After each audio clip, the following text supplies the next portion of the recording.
And now for something completely different. So I'm going to take you over to the dark side, the humanities. And I'm going to try very hard to say something interesting about the humanities in 10 minutes. And I need one promise from you if I actually succeed in getting through this, and that is that you please promise not to tell my students that I can actually do this in 10 minutes, because typically this takes me about 14 weeks. So I am going to transport you across the 33rd parallel over to the land of Israel. In fact, in this case, I'm showing you Israel pre-state, actually British-mandated Palestine. And specifically, I'd like to transport you over to the region of the Dead Sea. And these little dots that I know you can't make out too well over here, but a series of caves that overlook and kind of run up the shore of the Israeli side of the Dead Sea. And this is a photo, obviously, from 1950. Around 1945, 46, 47, we have very, very few specific details about this, but around this time, a Bedouin named Mohammed Adib, nicknamed the Wolf, made a chance discovery in a cave along the shore of the Dead Sea of something that looked to him like rolled leather, and of course he was not able to decipher them, did not know whether they had any value, eventually somehow showed them to a cobbler who he very astutely thought might understand leather. The cobbler, very entrepreneurial, figured he's either looking at something very valuable on the antiquities market or at least a half dozen pair of shoes, made an actual purchase, and thus begins the story of the pilfering of the caves that eventually come to be associated with the Dead Sea Scrolls. In total, between about 1947 and 1952, 11 caves were discovered around the site of Qumran on the shore of the Dead Sea, containing upwards of about 1,000 scrolls, which I'll tell you about in just a minute. Wonderful story of discovery, all kinds of interesting, shady characters. That would be another 10 minutes. But suffices to say that they even made their way into the Wall Street Journal, which was really the beginning of the Western world becoming aware of the discovery. And this is an actual ad from June 1st, 1954. And, you know, SDSU could have gotten in on the ground floor of this, but we didn't make the purchase. Now, while the first couple of scrolls that were discovered were nice and pristine, like the one that I just showed you, most of the fragments that came out of the caves after that looked more like this, and they really were tiny little fragments.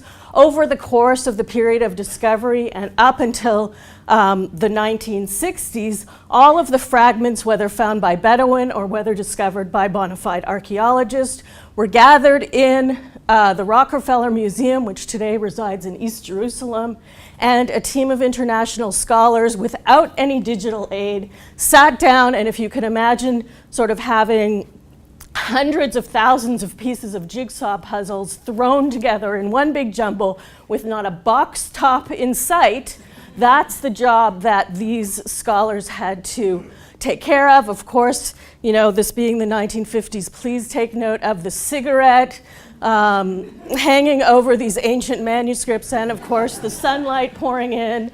I'll let you know too that you know, every time they found a match, they would put it together with what was at the time cutting edge technology, Scotch tape, and stick them on glass plates. That's all a little bit about the discovery. Now, what is the impact? Why is it so important? Why is it so interesting? In total, about 200 plus biblical books were discovered, every book of the Hebrew Bible, except for the book of Esther. But more interesting, and what I'd like to focus on in the brief period of time I have today, are the 600 plus non-biblical books, including the oldest biblical commentary that has ever been discovered, early prayer texts, poetry, Jewish literature, some of which was previously known in other languages, some of which completely unknown. And it's really this non-biblical material that I think is most interesting. And I'd like to tell you a little bit why. So first of all, in order to get here, I need to give you a one-slide crash course on about 2,000 years. So the period of independence in Israel, this is in biblical times. The kingdom of Israel lasted till about 722 BCE. was destroyed by the Assyrians. Judah then fell to the Babylonians in 586 BCE.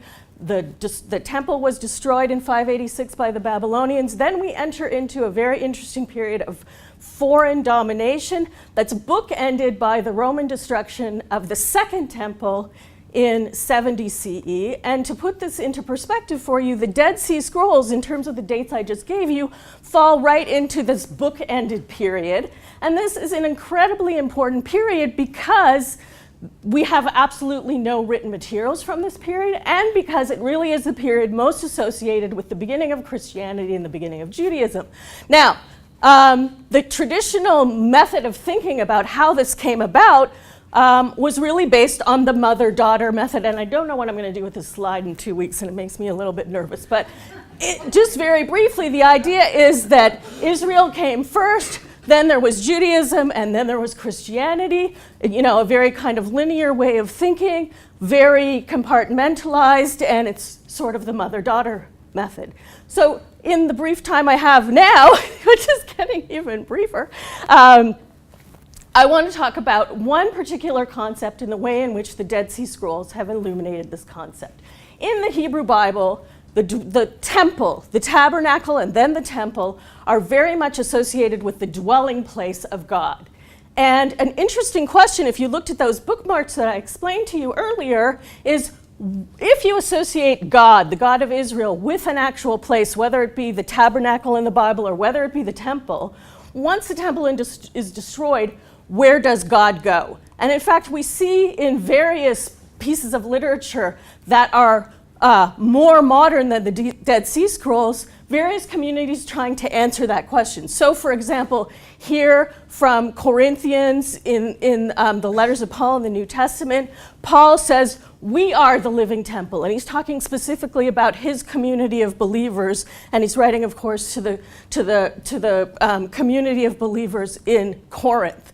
A little bit later in the Gospel of John, John uses the same words that we find in the Hebrew Bible, the tabernacle, right? The word that means to dwell in Hebrew, and he actually associates the tabernacle with Jesus himself. In other words, do you want to encounter God?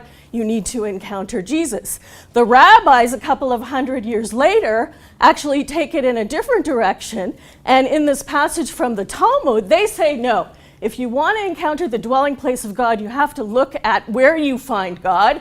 Where do you find God literally according to the rabbis? You find his name in the Bible, in the Torah. And so if you want to encounter God as a Jew, you would sit down and study Torah. Thus, centuries of Torah study among the Jewish elite and the rabbis in the Middle Ages. So in every place where I record my name, I will come to you and I will bless you, and it is in the Torah that you encounter my name. Well, along come the Dead Sea Scrolls, and what we learn, and this is from a scroll called the Community Rule, is that in fact people were talking about this concept, this problem, much, much earlier than we ever encountered. And in fact, if you read this passage, you'll see that there are all kinds of building metaphors associated with the temple. And in fact, this passage actually sounds a lot like that earlier passage I showed you from Corinthians in the Gospels, and that this community is associating finding God with the community itself. This is interesting because, of course, the Second Temple is still standing when this text is written. So very quickly to summarize, here you have a bunch of different communities, all talking Bible talk, if you will, all asking the same question, all taking things in very, very different directions. And so what the Dead Sea Scrolls are starting to tell us, at least for Jews, is our family was larger than we knew. And certainly for Christians, we are more Jewish than we realized. And so what happens to this mother-daughter model, and what's beginning to happen, I should say the field is still very much in flux, is that it's really fallen into question. And in fact, what we're talking about now is much more of a twin birth model. That we have two traditions, two religions that survive this first century BCE CE religious interpretive stew. Both claim to be heirs of ancient Israel, both talking the same talk, both taking things in very different directions, and the parting of the ways is in fact much later than what we originally thought. And I did it. Questions?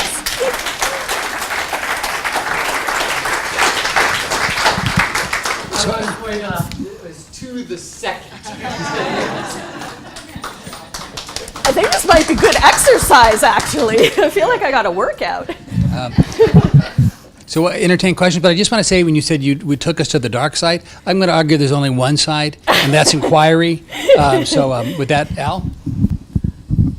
When did the parting of the ways take place in this model?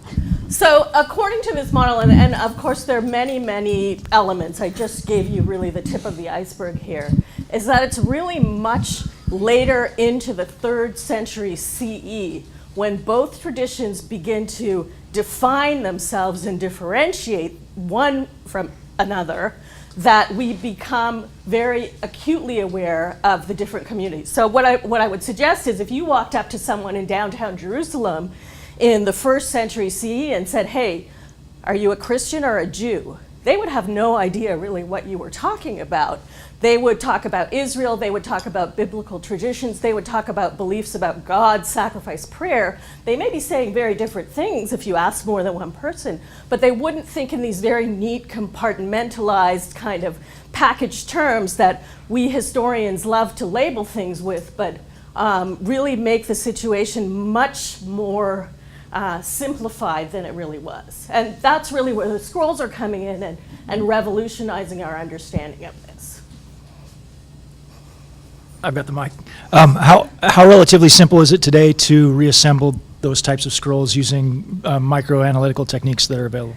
Well, probably the guys in the 50s aren't too happy about, but you know, they did incredible work, and actually the entire library was more or less pieced together by this team during the 50s and the 60s. And what the projects that are going on now are now kind of digitally imaging the original scrolls again, using all kinds of infrared photography methods, and trying now to shed light on portions of scrolls that were not easily deciphered by the naked eye at the time. So most things have already been pieced together.